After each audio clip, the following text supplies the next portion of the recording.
Buenos días, hoy estamos en territorio del oso, me encuentro en el Pirineo y creo que no hay mejor sitio para hablar de cómo deberíamos comportarnos en un territorio donde hay oso que aquí.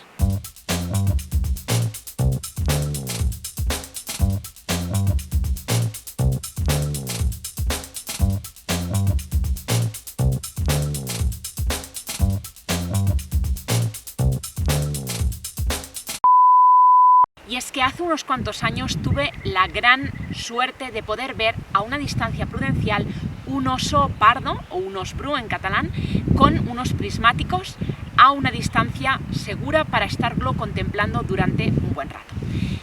Esto para mí, como bióloga, supuso una experiencia brutal y tiempo más tarde, un par de años después o 3, tuve la suerte de poder ir a una conferencia sobre el oso en el Pirineo y me encontré un cartelito como este que nos habla de cómo hemos de comportarnos en un espacio donde hay oso. Y hoy vengo a resumiros un poquito sobre esto. Pero, ¿por qué tanta importancia con el oso? Os debéis estar preguntando. El oso es uno de los mamíferos más estudiados a escala mundial debido a su escasa población y a ser una especie paraguas. Muchos no debéis estar sabiendo de qué narices estoy hablando con eso de una especie paraguas. Así que empecemos por explicar qué es exactamente. Las especies paraguas son aquellas cuya protección implica la protección indirecta de otras especies con las que éstas comparten hábitat. El oso, al tener unos requisitos ecológicos tan amplios, al ser omnívoro y por necesitar vivir en un espacio tan grande, comparte con otras especies muchos de los requisitos indispensables para vivir. Y esto le convierte en una especie paraguas, puesto que su conservación y la del territorio en el que vive implican proteger a muchas otras especies que van a verse favorecidas. Esto significa que cualquier estrategia de conservación que proteja al oso también lo hará con el resto de animales y plantas de ese territorio. Por lo tanto, en ámbito europeo se han llevado a cabo programas para el favorecimiento de su población y la coexistencia con los humanos y las actividades ganaderas. Y es que es muy común que se tenga gran miedo por el oso, ya que es uno de los mamíferos más grandes de toda Europa. Y evidentemente esto genera una inquietud delante de la gente que le ha cogido miedo. Lo que pasa es que, al contrario de lo que se cree, el oso es muy tímido.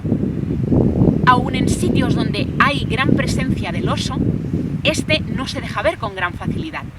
Y de hecho, además, le tiene miedo a los hombres, a los humanos. Nos ve como una amenaza. Entonces, incluso en confrontaciones directas, este preferirá desaparecer.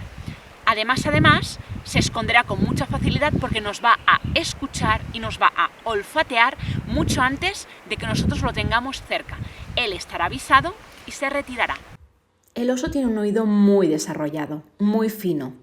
Su vista, por el contrario, digamos que es poco desarrollada, es miope, por así decirlo. En cambio, su olfato es excelente. Puede detectar a larga distancia alimento. Y generalmente este es el método en el que detecta el estado sexual de otros osos en época de celo. Los osos son omnívoros, pero un omnívoro de aquel que consume más verdura que no carne, no como algunos humanos. El 70 o el 80% de su dieta es vegetal. Generalmente come frutos, semillas y vegetación herbácea. Y paralelamente consume insectos, miel, si tiene oportunidad, y si tiene ocasión, carroña o carne que pueda encontrar. Después de muchos años de convivencia, el oso ha aprendido a ver al humano como una amenaza y no como una posible presa. Por lo tanto, es muy fácil que nos esquiven, como he comentado anteriormente, y encontrarnos con un oso va a ser bastante complicado. Aún así, es bueno que en un espacio donde haya oso nosotros nos hagamos notar, hablemos en voz alta, no gritemos porque podríamos perturbar y molestar a otras especies, eso siempre es algo que hay que tener constancia. Y, sobre todo, muy importante, que no nos salgamos de las zonas señalizadas, que pasemos por los caminos pautados, que no vayamos bosque a través, básicamente. Cosas muy importantes que hay que tener en cuenta en el caso de que nos encontremos frente a frente con un oso, cosa que ya hemos dicho que es rara, son, número 1, si el oso no nos ha visto, vamos a ir hacia atrás a poco, sin perderlo de vista, en silencio, y nos vamos a ir desplazando sin hacer espectáculo ni escándalo. Si él ya nos ha visto, lo mismo, Vamos a hablar en voz muy baja, muy calmada y para nada nos vamos a ir corriendo ni nos vamos a alterar. Vamos a intentar que él permanezca lo más tranquilo posible. En el caso de que sea una madre con crías, jamás nos vamos a interponer entre la madre y las crías, porque entonces nos veremos muy probablemente atacados. Nunca, nunca, nunca hemos de cortar las vías de paso que tiene un oso para escapar. Hemos de intentar salir, pero sin dejarlo arrinconado. Y esto es una lección que podéis aplicar a cualquier tipo de fauna salvaje, que pueda resultar agresiva en un momento en el que se vea acorralado. No cortarle las vías de salida jamás. Así que, básicamente en ese espacio, si nosotros somos capaces de a una distancia prudencial apreciarlo, lo disfrutaremos, lo observaremos y sin escandalizar nos retiraremos para no perturbarle.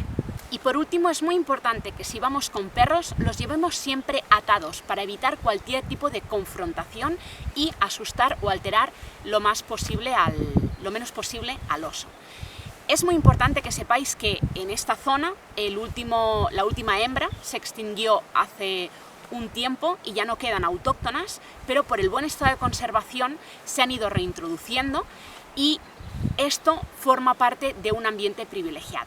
Existe un gran debate y una gran preocupación por parte de la gente que obviamente vive del ganado en estas zonas y tenemos mucho trabajo por delante, pero hay que intentar encontrar un punto intermedio para que el ecosistema vuelva a ese estado inicial de equilibrio, porque el oso es un gran depredador que forma parte de este ecosistema, pero sin que se vean perjudicadas la gente que está intentando vivir simplemente. Así que con todo esto tenemos mucho trabajo por delante, la concienciación es muy buena, el respeto es muy bueno, la escucha activa por parte de los dos ambientes también va a ser muy importante y con el tiempo yo espero que se vaya logrando. Para que entendáis un poquito más la relación que tiene el oso con la ganadería, os voy a leer de manera literal un panfleto informativo y de divulgación que encontré sobre este tema. Los Pirineos y su paisaje no se pueden entender sin la ganadería, una actividad ancestral que se ha ido adaptando a los cambios socioeconómicos que se han producido en estas tierras y que han contribuido a moldear su carácter. Cada rincón y cada valle tienen su huella ganadera, lo que les confiere una autenticidad única. Sin embargo, los rebaños no están solos en la montaña, sino que comparten espacio y recursos con la fauna salvaje, y a veces esta convivencia se complica. Por esta razón, con el proyecto Piros Life se despliega una serie de medidas de protección. Aunque el oso no es un depredador habitual, de vez en cuando puede atacar a algún animal doméstico, normalmente ovejas, un 90% de los casos. Y también puede ocasionar movimientos del ganado por susto y muy puntualmente puede depredar algún ternero o potro. Y aquí entra en juego el proyecto Piros Life, un proyecto de reintroducción del oso en el Pirineo que solo intenta encontrar un equilibrio entre el oso y la ganadería, la actividad ganadera que está en los Pirineos, para intentar que que es una pieza clave e imprescindible de lo que es la red ecológica de este sistema, vuelva a su casa, porque no nos olvidemos de que el oso es autóctono. De hecho, la última hembra murió en 2004 en territorio francés a tiros, a causa de tiros. Por lo tanto, desapareció por completo el último ejemplar 100% pirenaico. ¿Qué podemos encontrarnos con esto? Que el único método de que vuelva a haber osos en el Pirineo no hay otro que el de la reintroducción. Si nosotros queremos un ecosistema equilibrado, un ecosistema que se nutra y que se valga por sí mismo, necesitamos cada una de sus piezas. Sin ellas, solo podemos esperar que poco a poco todo se vaya desmontando. Obviamente no voy a sacar el hecho de que mucha gente que vive de la ganadería tiene una vida complicada y difícil, que hay veces que no pueden llegar a final de mes porque se ven con complicaciones en las que han sido víctimas del ataque de perros asalvajados, de osos, etcétera, etcétera. Pero esto va a tener que irse solucionando poco a poco y aunque entendemos todos que tanto la agricultura como la ganadería son trabajos duros, esclavos y mal pagados porque, por el sistema capitalista en el que vivimos, que queremos mucho y lo queremos siempre más barato y lo queremos más y lo queremos ya, y si las subvenciones tardan en llegar un poquito más de lo que ellos podrían esperarse, puede que lo lleguen a pasar muy mal. Así que hay que ponerse también en la posición de esta gente que puede llegar a verse en apuros económicos muy importantes y solo quieren alimentar y proteger a su familia.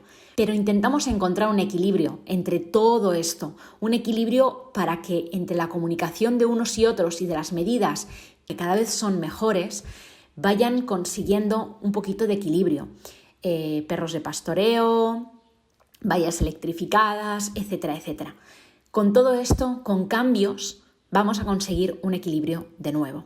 Así que, simplemente dejaros aquí este vídeo cortito que hemos hecho hoy en un sitio privilegiado y deciros que nos vemos próximamente con otro vídeo. Nos vemos la semana que viene. Adiós.